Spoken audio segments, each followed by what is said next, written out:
Hey, it's your neighbor, Bill Nye the Science Guy. Hey, Bill Nye the Science Guy, it's Ellen, just Ellen, I guess. Welcome aboard Spaceship Earth. Journey with us now to the dawn of recorded time as we explore the amazing story of human communication.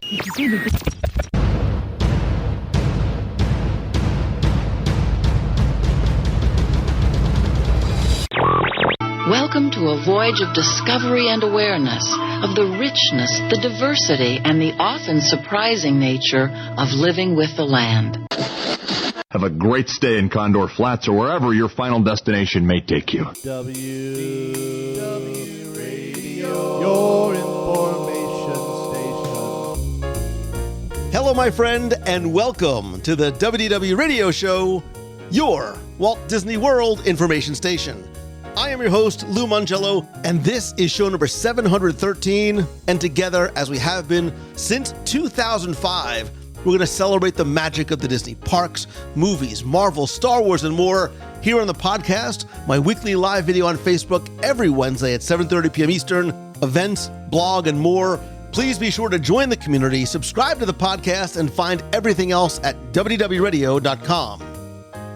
So the 2023 Epcot International Flower and Garden Festival features food and fun for guests of all ages and is a real feast for all five senses in 360 degrees.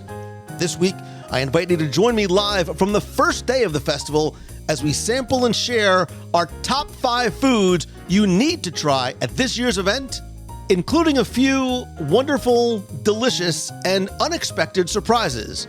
Then stay tuned for our Disney Trivia Question of the Week, where you can enter to win a Disney prize package, including something from this year's festival, something special I'm going to be sharing over the next couple of weeks on social, your voicemails, and more. And if you like what you hear, please share the show and tell a friend. So sit back, relax, and enjoy this week's episode of the WDW Radio Show.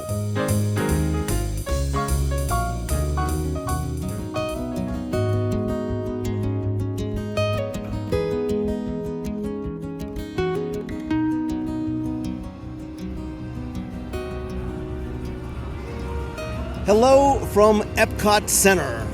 It is Wednesday morning, March 1st, 2023, and there's something in the air.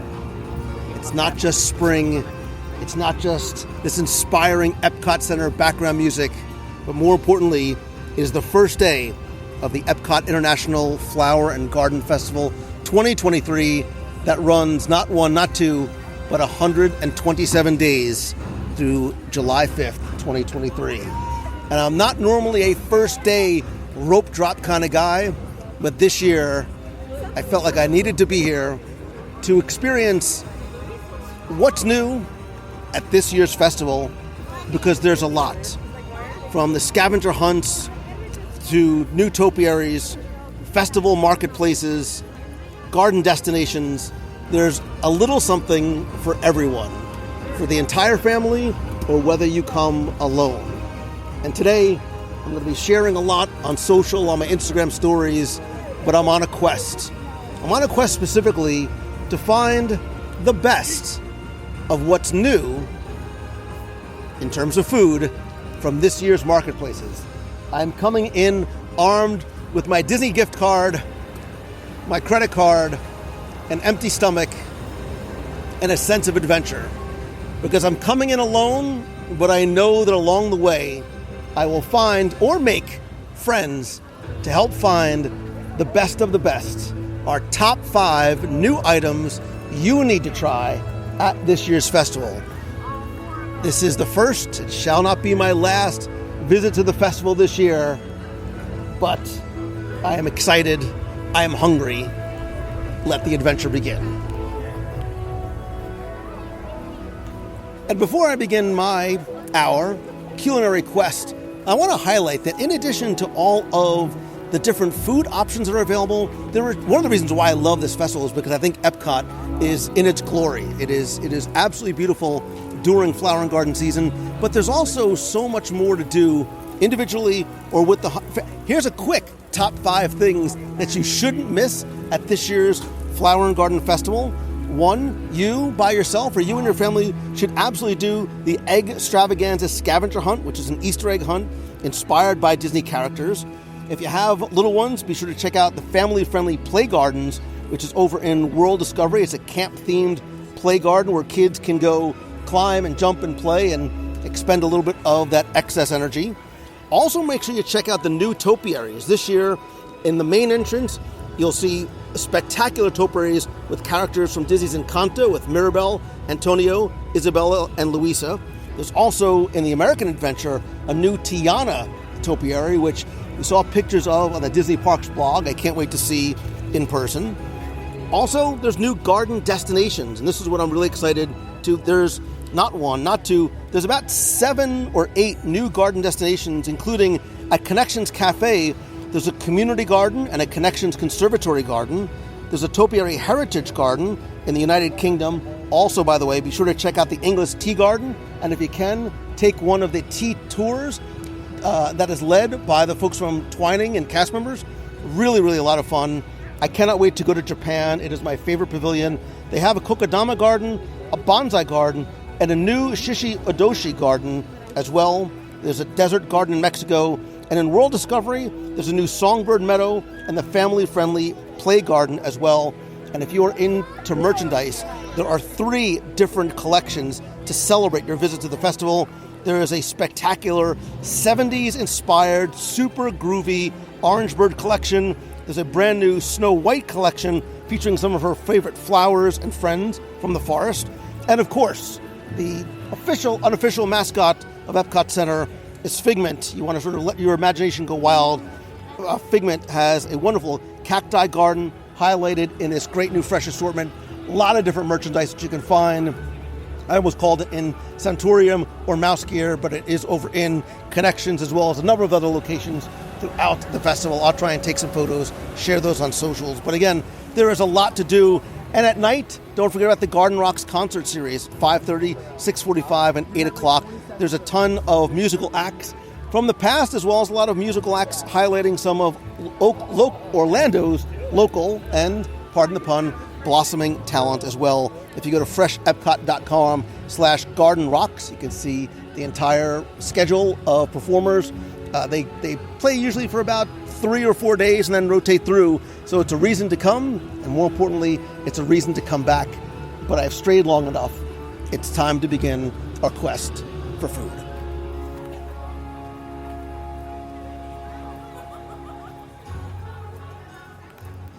Our journey around the world takes us now to the American Adventure, also known as Magnolia Terrace. And we're joined once again by Lisa DiNardo-Glassner. Hi, so glad to be here and very hungry. And Lori Oliveri. Excited for all the bites. And is this the first time you've ever done any sort of a food-related review thing? It is. All I've ever done with you is China. Where, and I mean this affectionately, Lori she's like Mikey. She'll eat anything. She'll try anything. As long as it doesn't have shellfish in it. Quick story, what's the most exotic thing that you've ever eaten? Oh, the smoked squid in Shanghai Disneyland. Oh, I thought you were going to say the 1,000-year-old egg. No, because remember how thin that was? And it smelled for miles. And I tried it. It was like eating fish leather. Oh, yeah. Well, for all the times Lori's eaten fish leather. All right, well, don't worry, because today we're at Magnolia Terrace. First things first, we're here to talk about the food. Can we talk about the Tiana topiary, which is brand new this year? She is gorgeous. We were talking earlier about how the faces of the topiaries have continued to improve over years. I think Tiana is even a step above that, but it's that arch behind her, or sort of that draped moss. It really sort of frames that photo beautifully right in front of the Magnolia Terrace. It's so pretty. We were talking, like you said, about how they keep bringing out the topiaries each year, and each year it's like they've leveled them up in detail. And like you said, that archway behind her with the soft sort of stuff hanging from it, I bet at night it's really beautiful. And like if there was a soft breeze going, I bet it's really, really pretty. It would look definitely very southern with a little breeze going and the moss moving. Oh, yeah, I can see that. That's pretty. And you can experience it in all 5 senses in 360 degrees, because in addition to it looking good, It smells so good here. We stopped to try not one, not two, but 3 of the items on the Magnolia Terrace menu. There's a muffaletta panini with ham, salami, mortadella, provolone, Swiss, and an olive salad. A spicy chicken gumbo with andouille sausage, Ben's original long grain and wild rice, and a crawfish pie that has no description next to it, but it does have that sort of flaky phyllo dough top to it. Lori, we know you cannot have shellfish, so let's dig into the muffaletta panini. Ladies first, dig in, start trying it. It's about half of a round roll. And if you've ever been to New Orleans, where the muffaletta originated, it looks, you're butchering it. Just, yeah, oh just take it. Don't say, oh my God, and pull it away from me. You're supposed to say, oh my God, and give it to me. It's my favorite kind of sandwich. It's that warm deli meat with the olive spread. The olives are so good. The olives make it. It's a little spicy, but not too much. Just a little bit. It's perfect. Oh, yeah. And the bread is toasted, so it has a nice crunch on the outside. And it has a carrot in it, so it's kind of like a salad. And it's so weird, because I'm like a broken Italian, because I don't like olives, but I like the olive salad on here. And the same with that, like when I was in New Orleans, because I think it has the saltiness of the ham, as well as the provolone cheese and the mortadella, gives it that little bit of spice too. That's really nice. They're both chewing. They can't. It's like a tapenade flavor. It's like a very mild olive, and like you said, the bread is toasted really well. This is like my ideal Italian, like warm Italian sandwich. It's so good. It's not soggy at all. It's perfect. It's just perfect. Yeah, that's really nice. And let me just quickly look at. This came in at $6. That's a winner right there. Yeah, I would come back for that. And it's not really heat. It's more like a pepper. It's like a peppery heat. You know? I like the taste that sort of sits on your palate, as it's done. Laura, you can finish that, and I'm only doing that because you can't eat the other 2. I think let's go to the spicy chicken gumbo. I dig me a good gumbo. It's actually a pretty large portion over rice. I'll sort of stir this around. And I'm sure if you're from New Orleans, your definition of spicy might be different than what this might be, but let's see. Oh no, that's got a little bit of heat to it. Oh, it's actually really nice. That's really, really good. That's really, really nice. It's got a little heat. I was a little nervous after the sandwich because that hadn't gone away completely yet, but it's not bad. Again, it's like a peppery heat. It doesn't like blow up in your mouth after. To Lori's description of what a nice cool night out here would be, that would be the perfect sort of like comfort food, because that's really what this all is. This is like Southern comfort, not Southern comfort, but Southern comfort food. That's really good. I really like that. And I think that's an improvement. We've had this in the past, and it wasn't awesome. This is really, really good. I was going to say, I was not that enthusiastic about starting here, because to be totally honest, in the past, I haven't loved this booth, but this is really, really good. I'm excited to try whatever the crawfish pie is. All right, you start on the crawfish pie while I have another taste of the gumbo. Lori, this is awful. You're not missing anything at all. Don't you worry about it. So the crawfish pie is a smaller, it's like a large ramekin. I'll post photos in the show notes, but it's a smaller portion, but filled with, like, there's no rice in here. This is all like crawfish. Yeah, and it's topped with like a little round of phyllo dough. Again, it's Temperature hot, yeah. I want to actually have a bite I'm going to dunk this phyllo dough in it a little bit because I think it probably needs that for texture. Oh, look at that, though. When you take it out, you can see there's a ton of like little shrimp and crawfish and stuff. Steer clear, Laurie. Lori's going into anaphylactic shock just looking at this. This is really, really good. I'm so excited. This makes me so optimistic about the whole festival because I have not loved this booth in the past, and this is fantastic. America, spread your golden wings. Sail on eagle's wind across. What? You made the most of your minute and a half. Thank you. Wow, America, you have redeemed yourself. You have really redeemed yourself. I think all 3 of these are winners. That's really, really good. That crawfish pie is excellent. And the one thing that we didn't get was the bananas Foster bread pudding, which I'm sure is really good too. It was just a little early for that. But I saw somebody with it right next to us, and it looked really good. There's also a Bayou cocktail, Bayou spice rum, coconut rum, fruit punch, and orange juice. I'm not a drinker, but that actually, Lori's like, yeah, why didn't we get one of those? That sounds like something that you'd have like in a punch bowl at somebody's house. Yeah. This is a big winner. I'm giving, you know what? If we're doing a scale from 1 to 5, That was really good. I'm giving Magnolia Terrace a 5. Yes. And I've never given America, the marketplace, a 5 before. Even like the aftertaste that's in my mouth right now is like I'm not in a rush to eat anything else right now. That was so good. I still have the pepper olive flavor on my tongue. I like the fact that they weren't afraid to put a little bit of spice. Again, not so much so that it overpowers the flavor of the food. It enhances it, which is what spices are supposed to do. Really, really nice. They all go together really well too. If you had to pick one from here, which would you pick? That's tough. Maybe the sandwich, just because it's so different.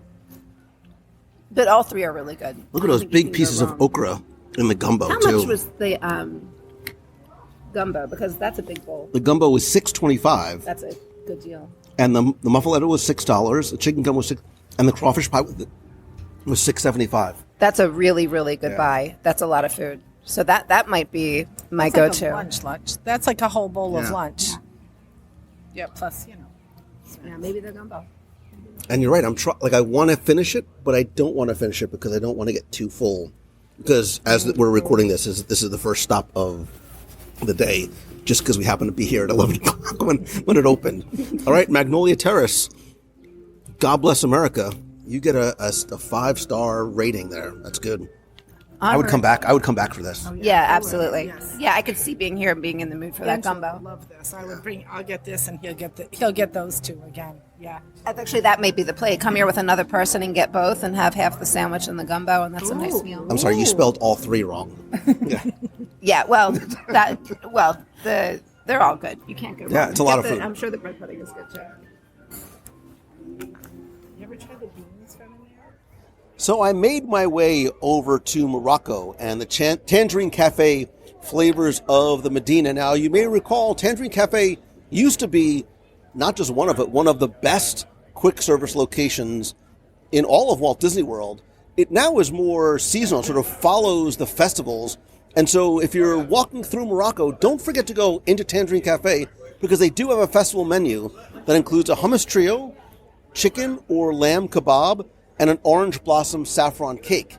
I walked in the interest of being a completist and researcher. I ordered all 3. I turned around, and who's standing next to me but Lisa and Lori again? So it's actually fortuitous because I don't think I could eat all of this on my own. Quick note, if you look in your paper Flower and Garden Guide, it actually doesn't show the chicken kebab. It may show it on the digital menu on your app. Ladies, we talked very briefly before we got here how much we love Morocco's food, how much we miss the Tangerine Cafe as a whole, but we really like the selection and the presentation, too, of all 3 of these different items. Yeah, so like we were saying, this was easily like a top 3 quick service for me before they shut it down with all the changes they're making at this pavilion. But I love that they're using it for booths at each of the festivals, and everything that they serve is always gorgeous, and Flower and Garden obviously just that much more so. So I'm excited to taste it, but just looking at it is so pretty. And Lori, I know you're an adventurous eater. Lori also, she broke the rules. She dug into the cake already when I wasn't looking. Yeah, but why not have dessert first? Because you can. The cake is so good and creamy inside. It was not at all what I was expecting. One of the best parts about this pavilion here is the colors of the food. Then they have beets and black garlic, and it's so colorful and it's very tasty. Let's start with the chicken kebab, just because it's warm before we get to the other stuff. It's a single skewer over a little chickpea and carrot salad with sort of a white creamy sauce on top.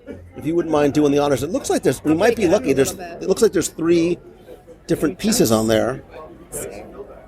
So if you've been to other festivals and eaten at this this location, you probably have had this before because they always have some variation of this kebab on the menu, and it's served on like a carrot slaw that has some chickpeas and is it raisins or currants, some sort of little dried thing in it.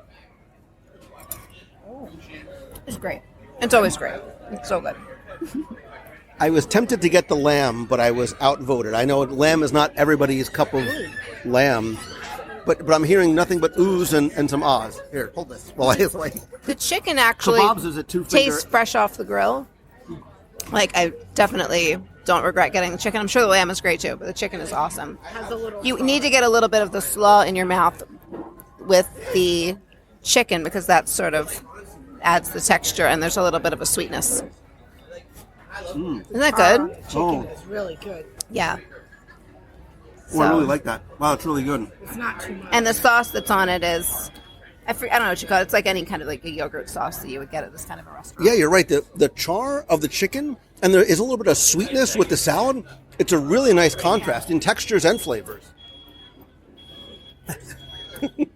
All right, let's move on because you get not one, not two, but three different types of hummus. There's a traditional chickpea hummus. There's also a beautiful red bean and black garlic hummus and an avocado herb hummus with Moroccan bread and the crispy papadum, which I really, really like as well. So you get different sort of types of bread that you can use as well. Lori, go ahead. And this is the papadum. Okay. So it's a very thin, lightly sort of toasted, crispy. Sometimes it can have a little bit of almost a spice to it.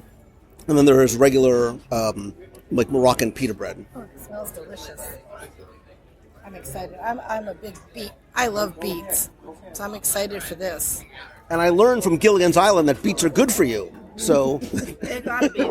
They taste like dirt, so they've got to be good for you. no, they don't. No, I'm only kidding. I like them. Wait, they actually had me not at beet, but when I saw that it was beet and black garlic. Mm-hmm. It's not overpowering. The beet flavor is not overpowering at all. It's very good. It's sweet. There's a sweetness to it.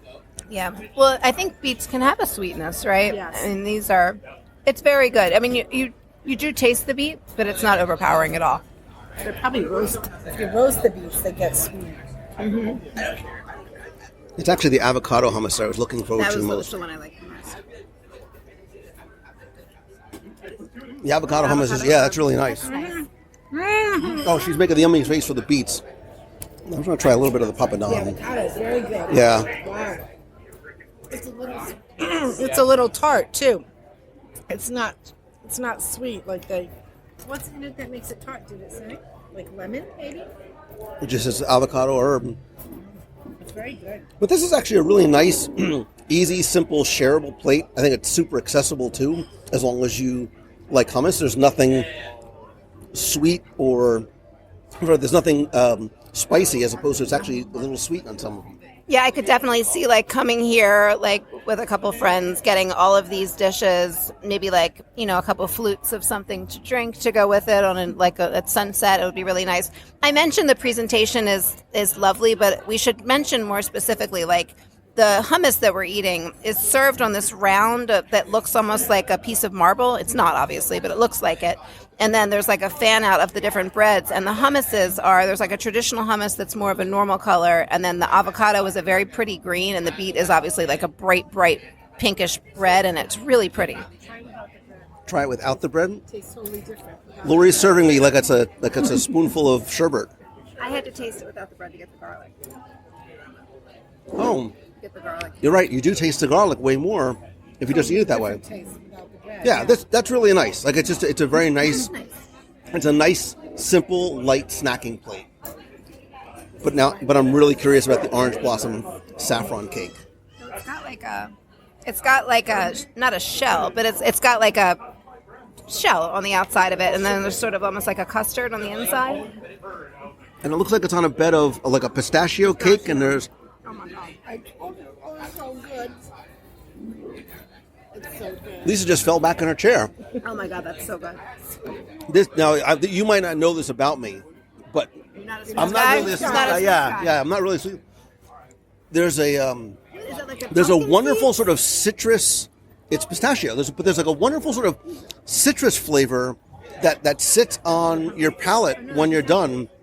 That's like a nice little like layer of sweetness. You're right. That's really, really nice. It's really nice. I love saffron. It's all these different flavors, but they're all like married together really well and subtle. There's like a berry on the bottom. There's the pistachio cake. There's a really nice custard, and then I guess the saffron looks like it's sort of in the shell that's around the custard on top. It's like a sugar shell. Yeah. Not like an ice cream dip, but kind of like you can sort of like crack the top. Yeah. And it's when you hear cake, it's like a layer of like pudding on top of the thin cake underneath. There's a lot of stuff going on. There's a lot of different flavors going on. This is delicious. If this isn't a top 3 dessert at the festival, even though it's the first one we've had, I'll be shocked. This could start a trend. It's all right. It's a good problem to have. This is really, really good. Mind you, this is only the second pavilion we've been to so far, wherever we have our top 10. But yeah, this is actually really nice. And what is this sort of raspberry? Is it like a raspberry? Like a berry, like coulis, like on the bottom. Yeah. Almost like a gel. It's like a gel consistency. Yeah. It's beautiful. It's not too sweet at all. None of it is. I don't think. It's so good. Very soft all through, but then it's got these like roasted pistachio nuts that are sort of whole and sliced, sprinkled throughout that kind of cut the softness to give it a little bit of interesting texture too. Yeah, there's a nice sort of layers as it hits the palate as you sort of bite through everything.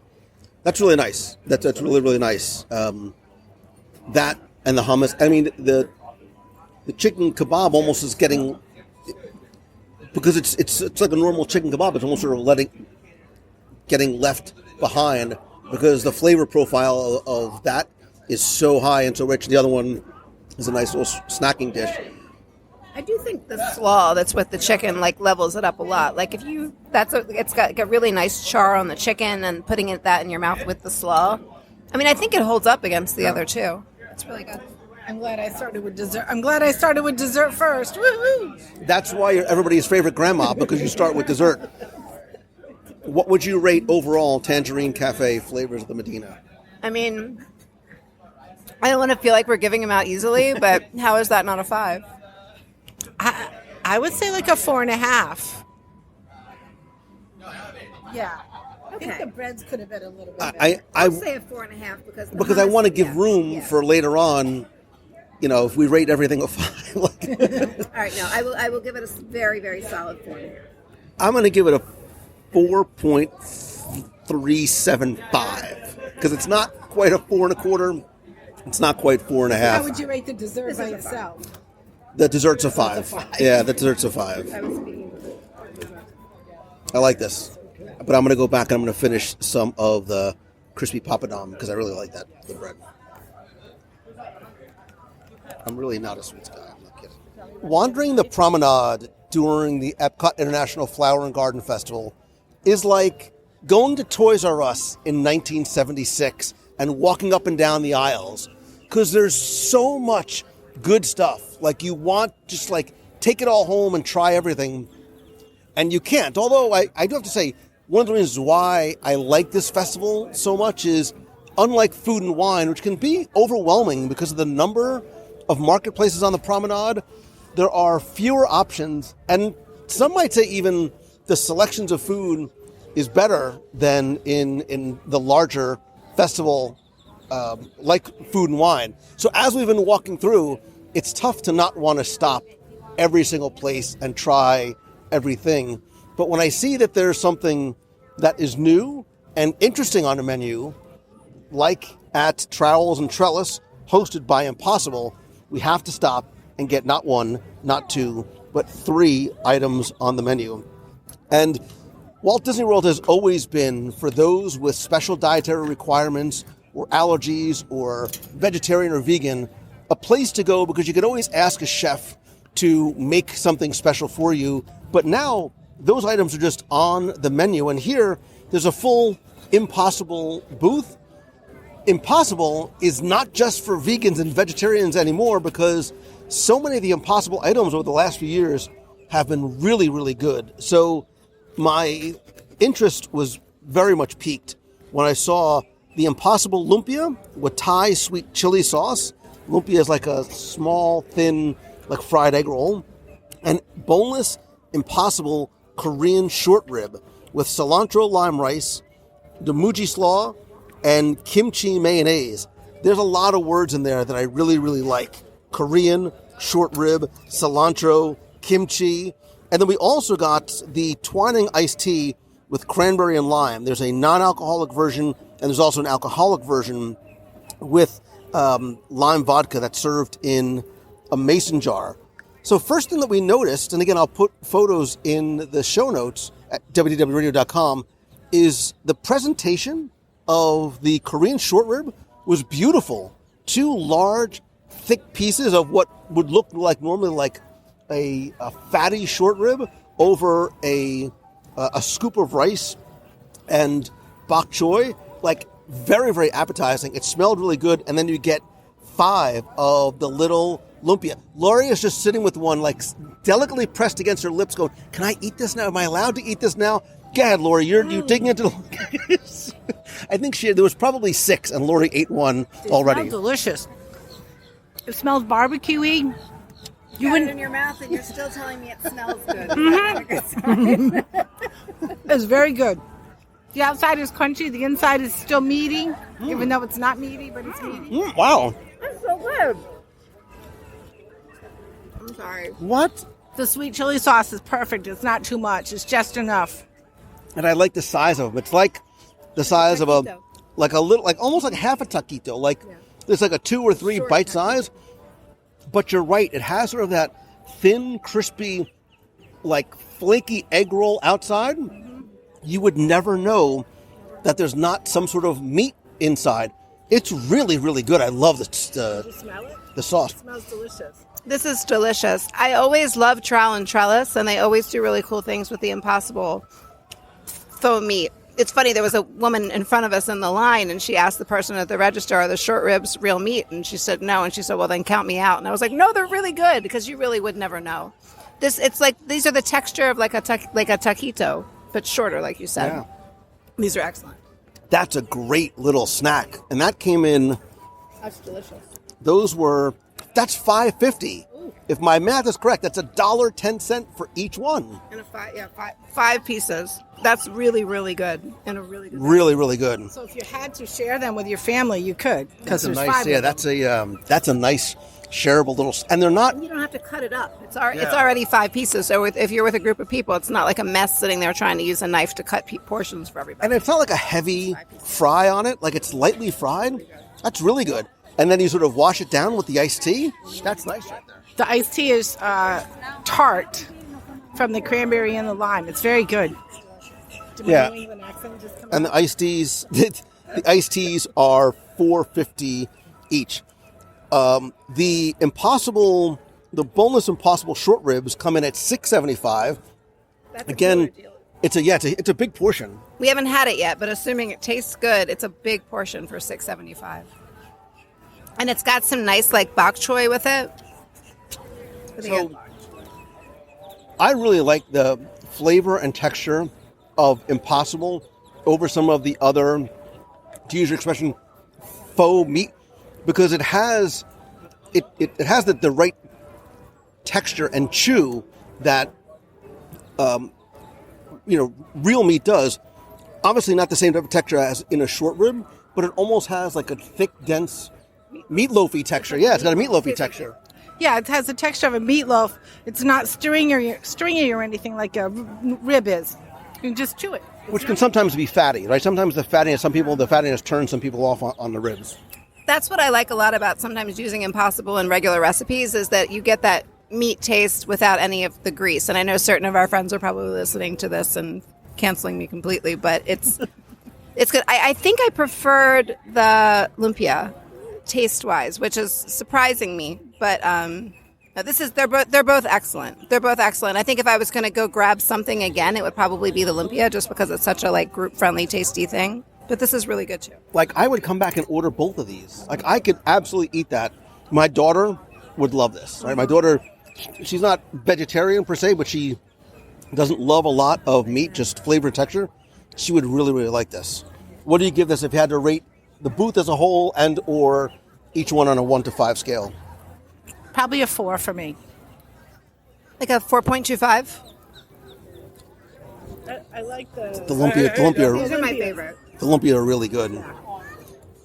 I think the Lumpia are like a 4.75/9.23. That is the first time I've ever tried Impossible Meats. Is it really? It is. So I wasn't quite sure what to, me, but I'll try it anyways. So talk to me about sort of that first experience It's then like for a you. meatloaf, like a texture of a dry meatloaf. But it was good. Well, I like the sauce too. it works really well as a burger for that reason. I mean, you kind of have to suspend disbelief a little bit for a short rib because, like you said, you don't have that stringiness, which is not the worst thing. You're not getting it caught in your teeth at the festival with your friends. Not the worst thing in the world. It's good. The Lumpia is my favorite. I love that, and I think it's an awesome, shareable for if you were walking around the festival with a group of people. Right. As I'm on my fourth piece of the short rib, putting the word short rib in there almost does it a disservice because you're expecting it to feel a certain way. But if you just talk about an impossible, they talk about the flavor of the sauce that's on it. I think it's really good. Like there's a nice spice to the Impossible. I like the texture. I like sort of the mouthfeel of it too. This is another winning booth. Yeah, I would. Yeah, I think if I walked in and they just told me it was like a poke bowl or like some kind of a rice bowl, I would have liked it more than expecting it to be short rib. I think you're right about that. Yes, and I like the iced tea too. I like the twining iced tea with the cranberry and lime, and it's a nice complement to this too. I think this works. Yeah, I think this works well. There's 2 lumpia left, 1 for each of you. Go ahead. Come on. You know you want it. Fine. I just want to smell them. God, you have the last one. Okay, thank you. Smell the ass. Okay. Are you going to record me while I eat the last one? I can't believe these 2 took the last. They took the last 2. Nobody offered me a bite. It's all right. I'll ditch them and come back later on my own. I'll just get an order for myself. As we continue on our journey around the promenade and as the day goes on, the crowds are starting to pick up as this is the first day of the Flower and Garden Festival. And along the way, we have a fallen soldier. Lori was not able to make the trip around. She tapped out only because duty called. But when one goes down, we were able to pick up somebody else along the way to fill her place. She is Carolina Grabova. Hey, Lou. My God. Yes, I'm here. She did not know she was going to get recruited, but we're like, come on down. We're just about to go and hit a booth that we were looking forward to. We got here early and we're sort of walking by the booths before they open. And this one very quickly hit our list of must-dos, really because of the blackened fish slider with roasted tomatoes, watercress, and citrus remoulade on brioche, which is new this year. We also got the watermelon salad with blueberries, pickled red onions, balsamic, and feta. I love every word in that sentence. That is a recurring fan favorite. We did not get either of the 2 street corns with the garlic spread and spicy corn chips or with the plant-based cotija cheese. But we did get a cucumber watermelon non-alcoholic slushy.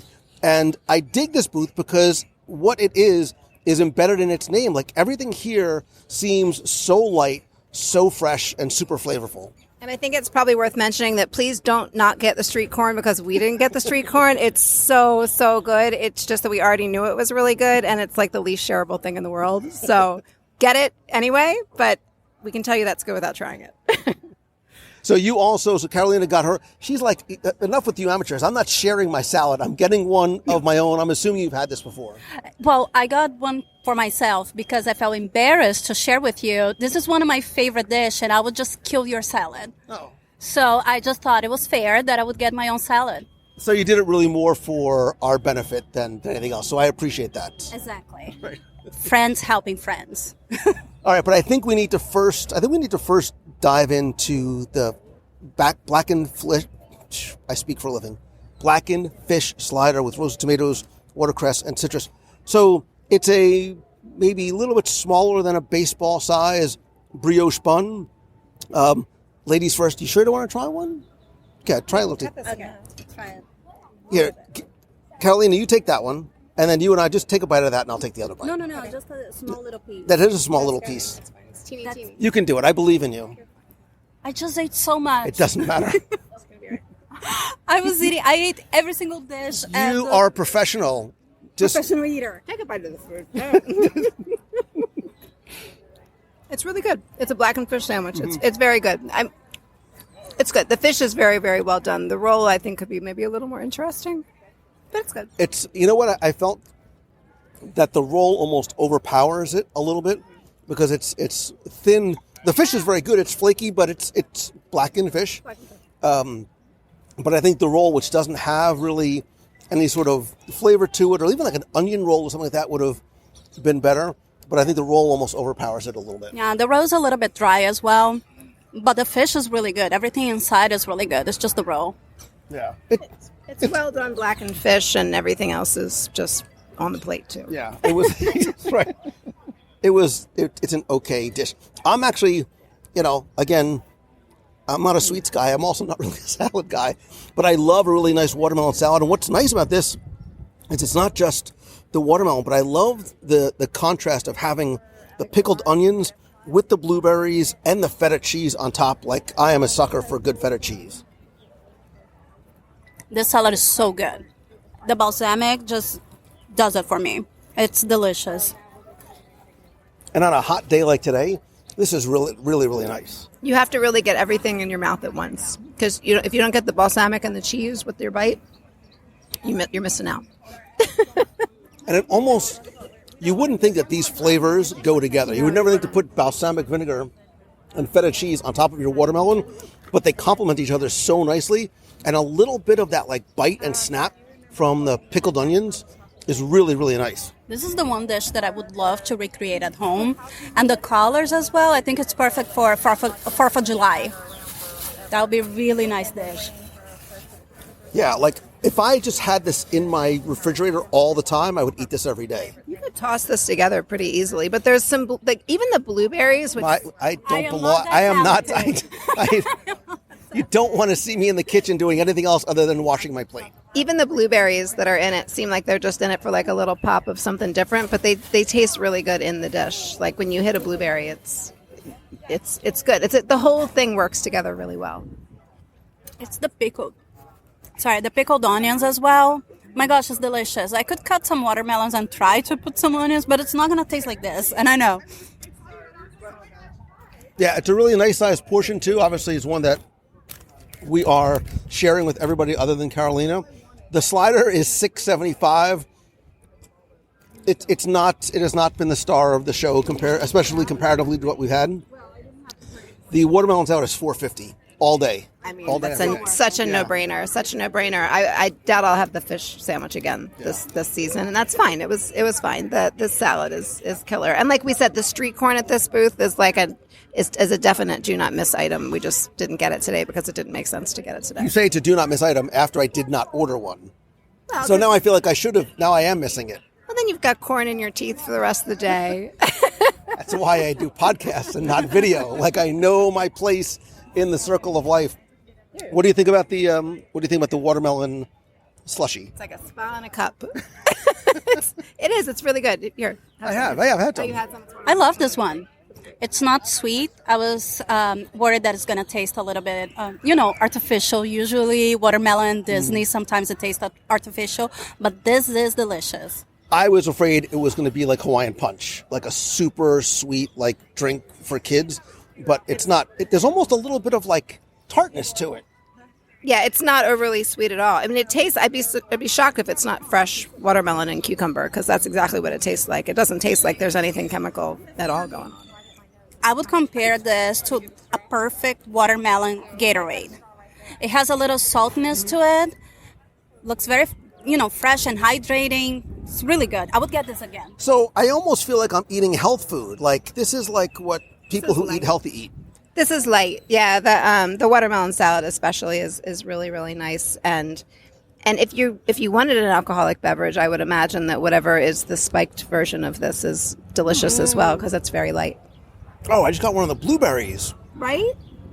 The blueberry. It's like a little firework in your mouth. It like levels it up. It's like, oh, I got a blueberry. Yeah, because you ate most of them, so I had to like dig down below to get it. Oh, that's a nice little sort of, it's like getting like a little toy at the bottom of your cereal. Like, it's this cool little surprise. And you're like, oh my God. I mean, normally I would just dig into the bottom of the cereal first, but really good. I really like this. Yeah, this is one of my favorite booths so far. This is a winner, especially in summer. All right, so scale of 1 to 5, watermelon salad? I mean, watermelon salad is a 4.9. It's a 5. I like this one. I'm rating a lot of foods today, so. Oh, really? Everything a 5? I've been giving out too many 5s. Everything is a 5. We've been trying to. Well, look, fortunately, we had the slider to sort of balance it out. Well, yeah, the slider is not a 5. Yeah. The slider is The slider like a 2. Yeah, the slider. Say 2.5. Yeah. The most. And I'm sure for some folks like who just want like a nice plain fish sandwich, it's going to take a perfect box for them.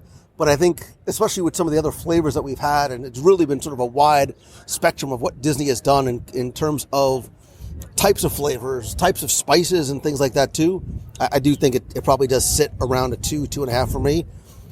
You know, you might say, oh, it's just a silly watermelon salad, but it really is that good. Like, it's so nice with that. It's that feta is delicious. And it matches the weather. Yeah. It's perfect for this weather. Yeah, this is a really nice for a hot summer day today. We're going to go back to America when it's a little bit cooler outside and have, if you haven't been to American Adventure yet, it's spoiler alert. It's really, really good. So yeah, I'm in alignment with both of you. Big thumbs up for the watermelon salad. Yeah, it's almost not fair to rate the booth as a whole because it was so. Well, especially because you told me not to get the corn, and now I'm having like all this guilt that I didn't get corn. We'll get corn. We'll get corn later. You know what? Can always go back. She said it to me like I was or something. Listen, you do your homework, and we'll come back and get corn later. It's good that this festival is 127 days, so there's plenty of days to get corn. That's a long festival. It is a very long festival. That's why I think we're going to sort of do like the festival review in like stages, because you just can't. After 18 years of doing this, I'm finally realizing you can't do it all in one fell swoop because it's not fair to the later foods. So, cool. Yeah, this is good. I dig this. Excuse me. I'm going to go get some corn. Today has been a quest. Not a quest for fun like in vacation, but a quest for the best. More specifically, trying to find the best of the new items at this year's Epcot Flower and Garden Festival. I guess it really is a quest for fun. And we've hit a few locations around the promenade. And as the day starts to wind down, I tried to figure out if I'm going to do a top 5 things you have to try in terms of the new items, where do I go next? And it was sort of as it's been happening throughout the day, it was really a fortuitous meeting, not just with the little orange bird in the Odyssey, but Sarah and Ryan, who just happened to come up and say hello, and we shared a picture when we met a year ago at Grand Floridian. Hello, welcome. Hi. Hey. Where are you guys from? Fort Worth, Texas. But currently? Currently in Tampa, Florida. Nice. And yeah, we started chatting while we were in the Odyssey, which is the Citrus Blossom, looking at all the Orange Bird merch. And I was standing at the menu trying to decide, is this where I want to plant my flag and try some of the orange and citrus-inspired menu items? You said you were about to try the pie. You were curious. I'm like, well, I'm not a sweets guy, and I want to try the other two. And so here we are, standing outside. I mean, we're standing outside the restrooms, but if you face the other way, you have a beautiful view of the World Showcase Lagoon, and we tried everything that was on the menu. The orange sesame tempura shrimp with the orange chili sauce, citrus baked brie with preserved lemon marmalade, limoncello macerated blueberries, and spiced Marcona almonds, and Sarah's lemon meringue pie with lemon curd, lemon mousse, and toasted meringue. Now, we are standing out here in the blazing sun. It's a very, very warm day, so we'll go quick so the pie does not turn into soup. I think we should go just top down. I think we just hit tempura and work our way down. There appears to be 4 or 5, probably 5 or so 6-inch pieces of fried tempura with sesames on top. You are my guest, ladies first. I mean, she took the biggest one, but that's fine. No, I'm only kidding.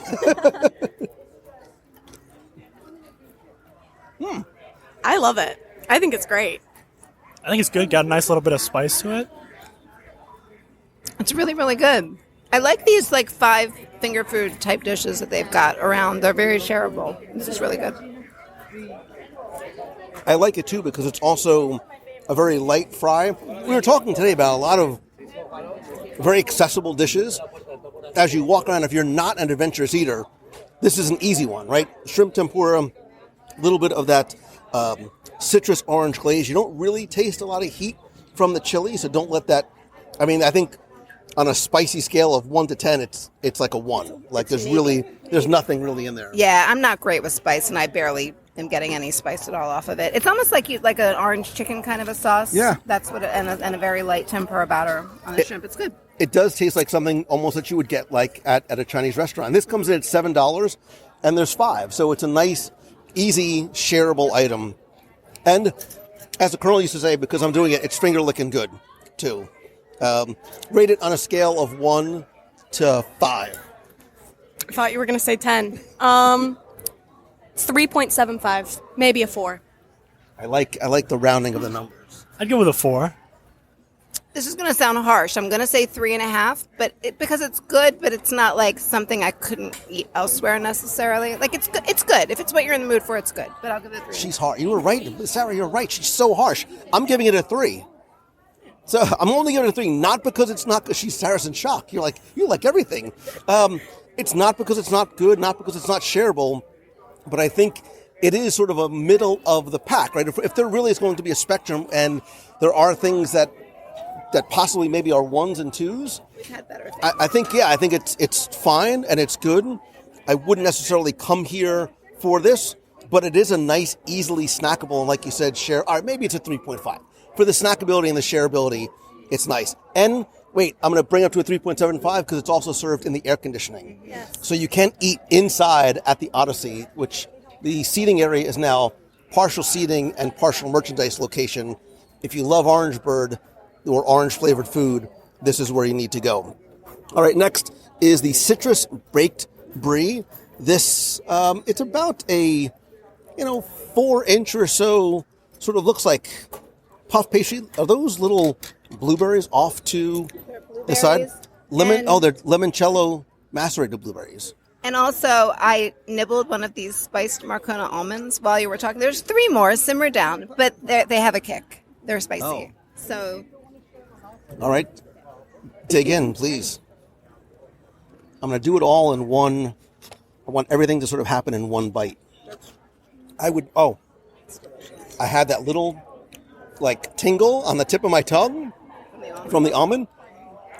I would never think to put marmalade and brie cheese together, but there's a little symphony going on in my mouth of all the different flavors and textures. That almond's very spicy. I think it pairs really nicely together. It's not too sweet, but it's not too spicy. It really just meshes really well. Yeah, I think there's a lot of flavor. I'm not really a big citrus guy myself, but I think it's got a nice little complementary flavor in that. Ryan's like, of all the places you bring me to the citrus thing, and I'm not a citrus. It's all right. I'm not a sweets guy, so yeah. That's wonderful. I wasn't expecting much, but it was wonderful. It's a wrapped brie. If you've ever had a brie that's wrapped in, not like a flaky phyllo, but something like that. And then there's almond on top. If you like a fig spread with brie, you would like this. And the almonds give it just that kick from the almond is the perfect balance against the sweetness. And the almonds are whole and sliced, so you don't have to have, if you don't want any sort of heat, you don't have to have any of it on there. But I think there's this wonderful sort of, like I said, it's this wonderful mixture of the creamy richness of the brie, the light flakiness of the pastry on the outside. And I like orange marmalade, so this is a really nice mixture. And if you want that little bit of that punctuated kick at the end, have 1 or 2 of the almonds. This comes in at $5.25. I think it's a nice portion size for the price too, in terms of value. I think that was lovely. I would get that again in a heartbeat. And that was a good point, that the almonds, the spice is completely separated because it's 4 or 5 Marcona almonds on the side. So if you don't want any spice at all, just don't eat them. It's good. Ryan's eyeing the almonds. He's I'm past the citrus, but now I'm sort of eyeing the almonds. All right, what you said? That you're not a spicy person? Not a spice girl, yeah. I skipped it. I'll try one. Douse it in the marmalade. Yeah, there's spice there. There's definitely spice. It is. You get that sort of little tingle. But it's not bad. It's not bad at all, though. So on a 1 to 5 scale, what do we give this? Is it bad to give it a 3.75 again?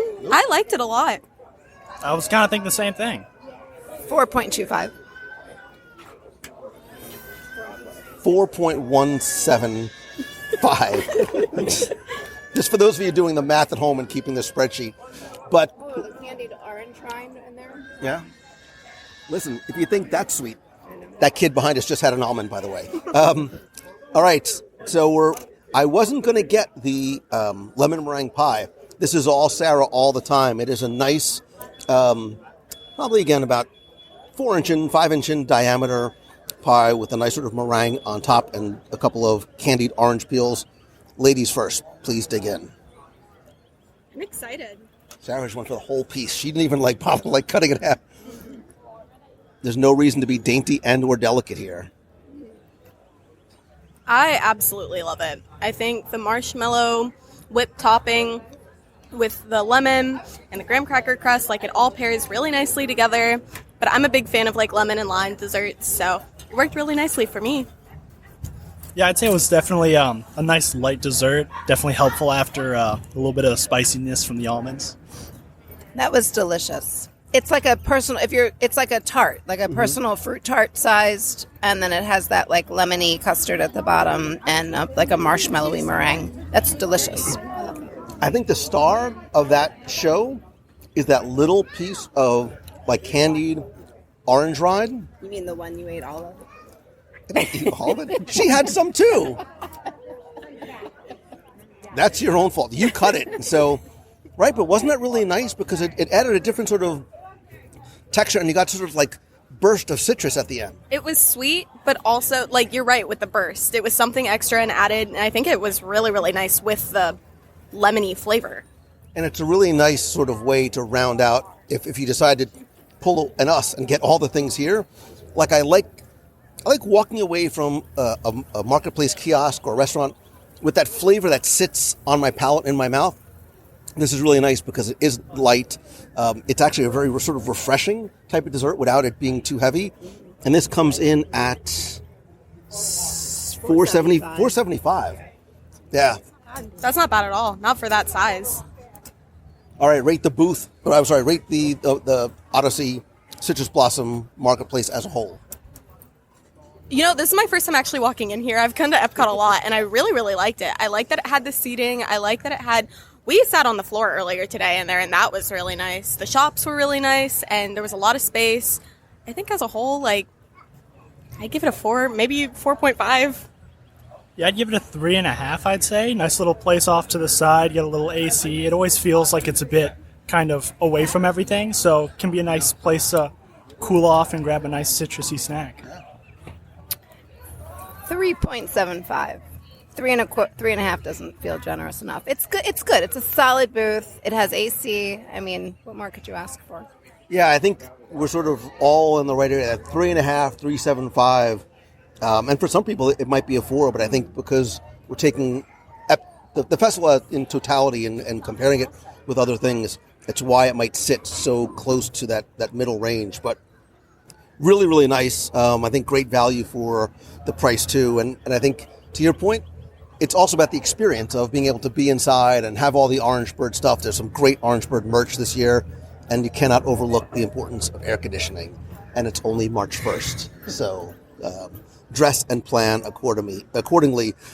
Sarah, Ryan, this was a nice surprise. This was a lot of fun. Thank you so much for having us. Absolutely. This is the way it happens. We literally have sort of been picking up people along the way, and some people drop off. But this was really great, so thank you. Yeah, it's been good. Thanks. You too. Thank you.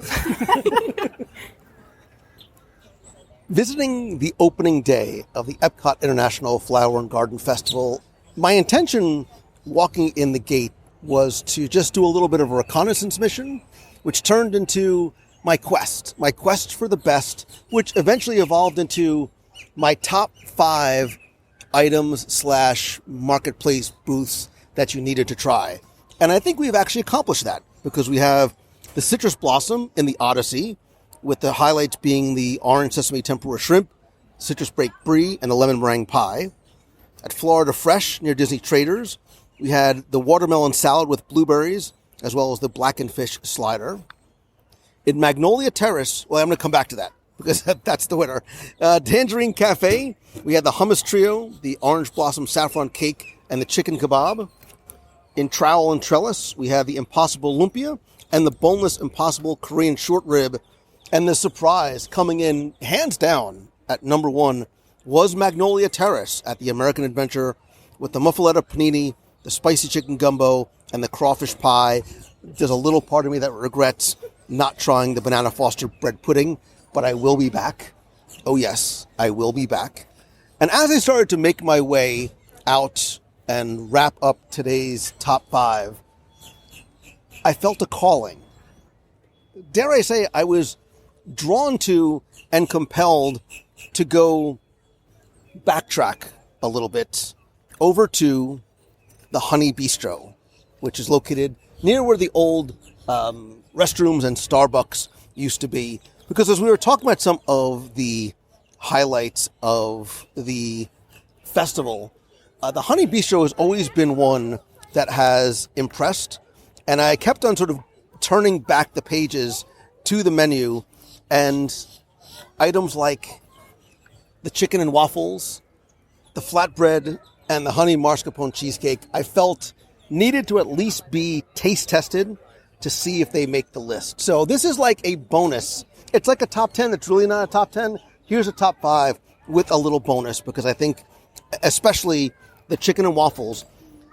First of all, when you walk over to the Honey Bistro, you are hit with this wonderful sweet and savory scent as you walk by. But it's the chicken and waffles. It's this crispy honey brine chicken and honey sweet corn bread waffle with whipped honey butter and spicy honey. You get this nice, well-toasted waffle, and as you cut it, you see instantly how tender and juicy the chicken is, but there's this wonderful denseness to the waffle made from that honey sweet cornbread. And then you also have this sweet and spicy butter on the side. I'm so happy I don't have to share. This is so good. This chicken and waffles comes in at $6.25. It's actually a very, very shareable portion. There's this wonderful sweetness and density. Here's my density. Sweetness and density to the waffle, and this wonderfully fried, but not heavily breaded chicken with a little bit of that honey butter and spicy honey. Again, don't let the word spicy throw you off, because it just has layers and almost sort of waves of flavor that come through. That's really, really good, and I think is actually a really good value as well. I may have almost made a critical mistake by not having people help me, because I'm now torn between finishing the chicken and waffles, because it's like if you took a piece of cornbread and put it into a waffle iron, that's what you would get out. This nice, small, very, very dense and thick. But I'm going to move on because I want to try the pollinator flatbread, which is with honey whipped mascarpone, honey caramelized onions. That's what really had me. Blueberry gastrique, prosciutto, honey whipped goat cheese, which I love, arugula, a honey vinaigrette, and bee pollen. Oh, that's good. That's really good. We had our discussion of the best pizza in Walt Disney World, the differentiated flatbreads. That is actually delicious. Actually, I want to go back and have another bite, this time with the blueberry on it. There's been blueberry in like everything that we've tried today. There must have been a sale of blueberries at Publix. The onions and the prosciutto and the blueberry and the goat cheese. It's that creaminess, the sweetness, the saltiness. It all sort of blends wonderfully on top of this perfectly cooked flatbread. Very, very shareable. There's probably about 5 or 6. You can easily share between 5 or 6 individual slices here. The flatbread comes in, again, super great value at $6.25. I really like this a lot. Like, I would come back to this booth, and just these two alone, I might have to rethink that. This might end up not being a bonus. It might sort of move it up the list of the top 5. And being the non-sweets guy that I am, I got the honey mascarpone cheesecake and the honey peach cobbler freeze with streusel, the non-alcoholic version, just because I'm not a sweets guy, but I am a completist. The cheesecake has honey whipped cream, whipped honey, crystallized honey, honeycomb, dehydrated honey, and fennel pollen meringue kisses, which look exactly as they sound, look like little Hershey's Kisses made out of meringue. I love the different ways that honey is derived and prepared onto a single dish, and the way I'm trying to do it onto a single spoonful. So I love honey. I put honey in my tea. I put this. First of all, the cheesecake standing on its own is really, really good. It's very light. It's airy. It's fluffy. It's creamy. But again, you get all of these different sort of derivations of honey flavors and honey textures on it. That is fantastic. Coming from the non-sweets guy, that is an excellent dessert. I really like that a lot. And actually, I want to make sure there's actually a little honeycomb disc. Honey really is, it's the perfect food. And never expires, by the way. Honey never expires. Because I'm just full of useless information. And then finally, to wash it all down, there's a honey peach cobbler freeze with streusel, which is like, the only way I can describe it looks like grape nuts. It looks like grape nuts on top. It's a honey peach cobbler freeze. It's really more of a very, very thick. Actually, I think it's almost better eaten with a spoon than it is as a drink. That's nice too. But the stars, the chicken and waffle, the flatbread, on the honey mascarpone cheesecake. I know this is a solo review, but this might be an overall 5. The booth as a whole might be an overall 5. I'm going to encourage, and challenge you to come to the Honey Bistro during the Flower and Garden Festival, which runs for 127 days. You have until July 5th to come and try it. While you're trying it, call the voicemail and let me know what you tried and let me know what you think. Again, the cheesecake comes in at $5. Like, these are all great values as well, too. Hi, how are you? Oh, it's so nice to meet you. Can I give you a hug? Of course. I love you. I definitely hate you. So I love you. Wait, I'm recording a review. Say hi. Hi, how are you? It's so nice to be here. What's your name? Eleni. Where are you from? New Brunswick. Oh. Right down the street from you. Right down the street. Well, X from yes. me. Well, now. Yes, absolutely. Yeah. It's so nice to finally meet nice you. To meet I love you your podcast so much. Oh, thank you so much. It's I really appreciate it. This is Annie. Hi, how are you? Oh, you're doing the little scavenger hunt? Yes, we are. You having fun? Yeah. We're having lots of fun. Only 4 more to go. Oh, you're doing it. I'm not going to tell you where Spike might be, but you are in the general vicinity. Can I get a picture with you? I would love to. Oh my God, can I get a picture with Lou, please? I don't know how steady it's going to be. She's had a little I'm so excited to meet you, Lou. Oh, thank you. Wait, I have something for you. Hold on, wait. Oh, wow. I knew you were coming, so I had to. I didn't know you were coming. You had a feeling, right? I'm not going to lie. I heard your voice. I'm like, that sounds familiar. Why do I know that voice? Not from America's Most Wanted. But wait, I have one for you, too. Wait, Oh. what's your name? Jade. Hi, how are you? Nice to meet you. I'm good. Wait, so I have... Thank you so much. Oh my gosh. It's okay. We'll get it off. We'll get it off. Oh my gosh. Thank you so much. I have reservations at the hotel. Absolutely. It was so lovely. It was nice to meet you, too. Thank you so much. Absolutely. Thank you. Thank you so much. No, thank you. You've offered me so much comfort over the years. So much. I wouldn't be here if it wasn't for you. Thank you. I love that. I love that so much. Oh my God. Have a great day. What do you think of that? What do you think of the shake? Oh my God, it's Yeah, delicious. it's really nice. Oh, It's so really good. This was my favorite booth last year. So I had to make a beeline. No pun intended. Did you try? I like that. Did you try anything else? Not yet. I'm balling on a budget today, so I like that too. So I'm like 3 things: a drink, dinner, and dessert. So this is my drink. Awesome. Yes, it was so nice to meeting meet you too. Oh, sorry. Hands full. Thank you. Enjoy. Thank you. You too. Well, that was a nice, unexpected, wonderful treat at the end of a wonderful day filled with lots of treats and lots of friends.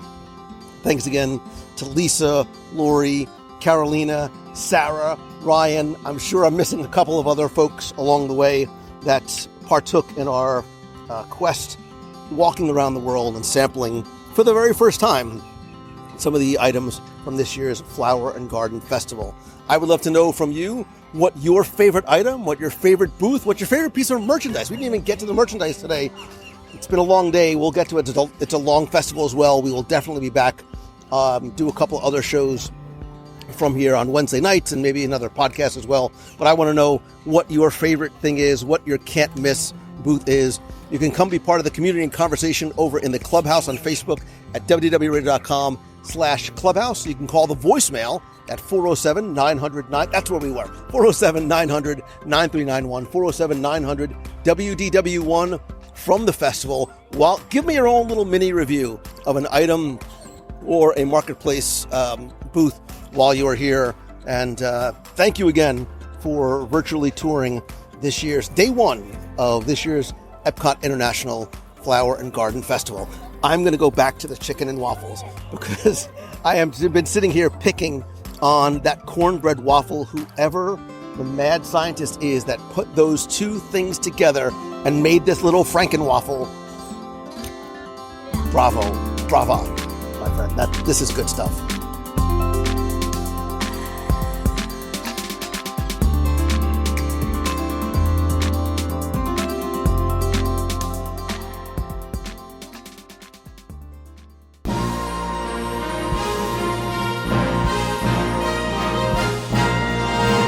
It's time for our Walt Disney World Trivia Question of the Week, where I invite you to test your knowledge of Walt Disney World's history or see how well you pay attention to the details in which you see, hear, remember, maybe even taste. And if you think you know the answer, you can enter for a chance to win a Disney Prize package.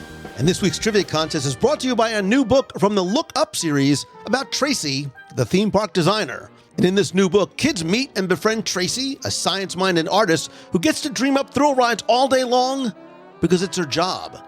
And readers follow Tracy's journey from curious kid to confident grown-up with complete art and science-focused STEM activities like how to create your very own ride. Plus, discover how designers create unforgettable experiences that kids around the world love. What's even better is that Tracy is an actual theme park designer, and Joe Rohde was her mentor. And other books in the Look Up series include Amanda, the toy engineer, Dr. Maya, the ice cream scientist, Zai, the video game developer, and Angela, the beauty chemist. And what makes these books special and unique is that they're designed to inspire curiosity and confidence in STEM, science, technology, engineering, and math, with an award-winning kids book series that really disrupts the status quo and invites everyone into the unbelievably fun world of STEM. The Look Up series smashes gender barriers, celebrates diversity, and launches the next generation of leaders by introducing kids to real, modern career women in science, technology, engineering, art, and math. And author Aubrey Andrews has created a secret link just for you where you can download a free theme park design challenge for kids at thelookupseries.com/theme park. And it's perfect for the theme park loving kid that always asks, how did they do that? So learn more, order your new book from the Look Up series about Tracy, theme park designer, and take the Theme Park Designer Challenge by going to thelookupseries.com. Now, before we get to this week's question, we're going to go back, review last week's, and select our winner. So last week, we recorded our live email show from Disney's Boardwalk Resort, and since I ruined but explained the nanny chair question, I asked you to tell me, what is the name or type of chandelier in the Boardwalk lobby? And first, let me thank so many of you who entered, got this one correct, or admitted that you've walked in and never really took enough time to look up and around at some of the details and amazing little artifacts that are present inside the Boardwalk lobby, which is okay. It's part of the reason why I do the trivia questions is to help introduce you to some of the things that you may have overlooked when you visit the parks. And the answer that I was looking for is the Hippocampus electrolier, which is a slightly bizarre name, but it has a meaning. So the hippocampus actually comes from Greek mythology and was a sea monster that had a horse's forequarters and a fish's tail, so it literally is a seahorse. And actually Poseidon, the god of the sea, was often accompanied by hippocampuses, a bunch of hippocampi who pulled his chariot.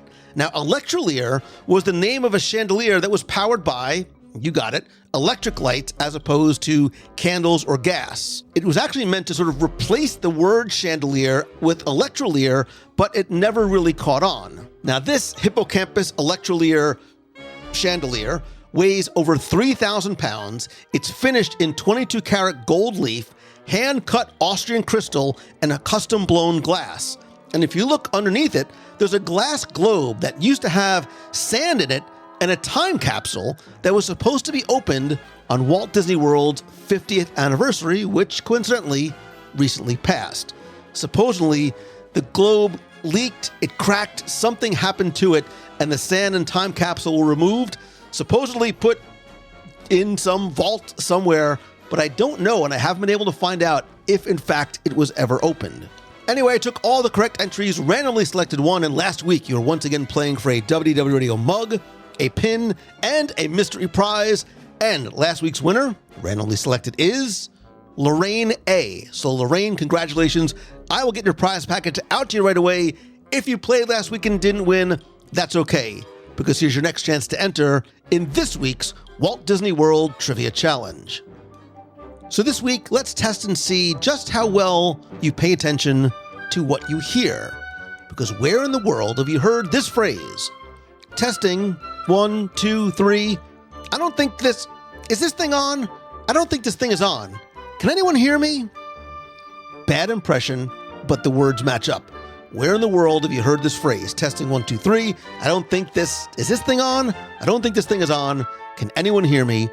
What do you think? You think you know it? Can you remember? Can you almost hear it in your mind's ear? Not eye. Well, anyway, this contest runs until Sunday, March 19th at 11:59 p.m. Eastern. I'm giving you an extra week to sort of think about it, see if you remember, see if you can figure it out, only because I am going to be away on our WDW Radio Group Adventures by Disney trip to Italy. I'll talk more about that at the end of the show. So you have 2 weeks to enter for a chance to win. And this week, because the show was from and at and about the Epcot International Flower and Garden Festival, I'm going to give you a special prize, in addition to the mug and the pin, from Flower and Garden Festival, which is the brand new Orange Bird Magic Band Plus. So you're playing for the WDW Radio mug, the pin, and the Magic Band Plus, which retails for about $45. So good luck and have fun.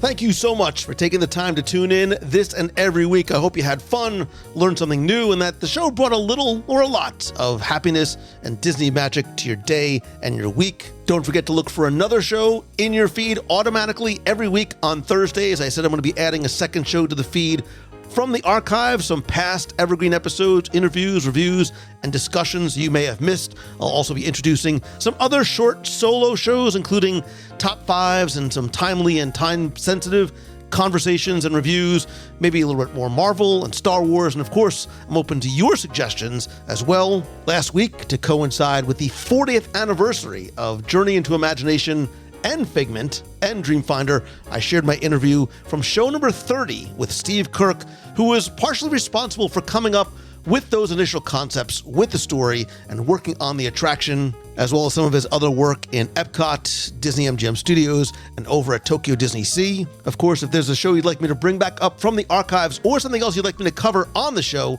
remember, this show is by, for, with, and about you, so let me know.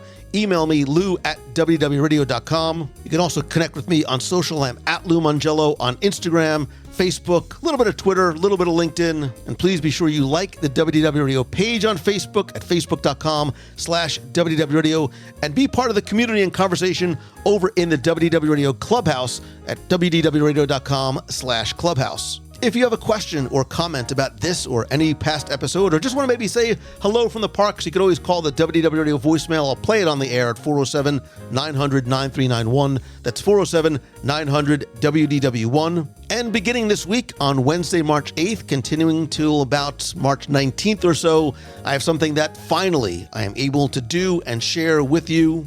Finally, after nearly 4 years of delays because of the world shutting down, our WDW Radio Adventures by Disney group trip to Italy is finally happening. We're going to Rome, Florence, Venice, and Tuscany.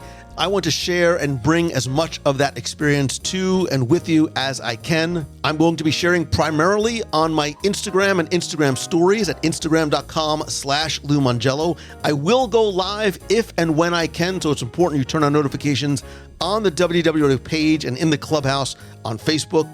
And because I'm like right there, it's like right across the street, and I've never been before, I'm also going to get to spend one day at the end of that trip on around March 18th or so at Disneyland Resort Paris, which I cannot wait for. Again, sharing with you as much as I possibly can as it is happening. We have a really nice group of friends and members of the WDW Radio community coming along with us. And if you're interested in coming with us on a future event, cruise, Adventures by Disney, go to www.radio.com/events. See what we have coming up, including our cruise on the Fantasy this April, our Nat Geo expedition, our very first Nat Geo expedition this December for our river cruise on the Danube to the Christmas markets. To find out more, get a free no obligation quote, visit wdwradio.com/NatGeo23. That's December 9th through the 16th. Of course, look for details about our next Meet of the Month in Walt Disney World, on the road event, and upcoming adventures, expeditions, cruises, etc. And because community really is the heart of everything that happens at WDW Radio, I want to thank you for being part of the community. I want to say special thanks to some of the new and longtime members of the WDW Radio Nation family. I sincerely appreciate your love and support and friendship and help. I also love being able to give back to you each and every month to say thank you. And of course, as part of the Nation, you help bring every episode of the show to life, every live broadcast. The contests and giveaways are thanks to you. You can find out how you can help the show and our Dream Team project, which benefits the Make-A-Wish Foundation of America, for as little as $1 per month, and get exclusive rewards every month like scavenger hunts, trivia quests, take part in our group video calls every month, get access to our private Facebook group, there's stickers, shirts, monthly care packages, and a lot more. I want to thank some new and longtime members of the Nation family, including Stacey Canterbury, Mike Milne, John Justins, and Katie Davis. To find out how you can be part of the Nation and help the show, visit wdwradio.com/support. And speaking of support, huge thanks as always goes out to our friends, our extended family at Mouse Fan Travel, my official and recommended travel provider. Whether you're coming with us on one of our adventures or creating your own adventure in a Disney park, cruise line, Aulani, or any vacation destination around the world, Mouse Fan Travel gives you the best possible prices, all available discounts, all at no cost to you. You can find out more and get a free no obligation quote by visiting mousefantravel.com. And finally, my friend, and you are my friend, whether we have met yet or not, all I ask is that if you like the show, please help spread the word. Tell a friend that you're listening, share a link or a screenshot to this or your favorite episode on social. If you tag me at Lou Mongello, I'll reshare it and, of course, follow you back. And if you can, take just a couple of seconds to rate and review the show over in Apple Podcasts or leave a rating over in Spotify Podcasts. It is incredibly helpful. I want to thank some recent reviewers like Jesse999, who says, love the podcast. The knowledge Lou shares and knows is amazing. Would love to meet him one day. Jesse, I'd love to meet you as well. Just fantastic. All I can say is thank you, Lou. Thank you, Jesse. And listen, I get questions all the time about how you can win prizes like the mugs and the mystery prizes other than trivia. So this week, or actually for the next 2 weeks until the next show, I will select one new Apple Podcast reviewers who will win a WDW Radio mug and pin. And so all you need to do is leave a review on Apple Podcasts, take a screenshot of it, and then post it on social and tag me so I see it, and I will randomly select one to win a WDW Radio mug and pin. And again, that is until Sunday, March 19th.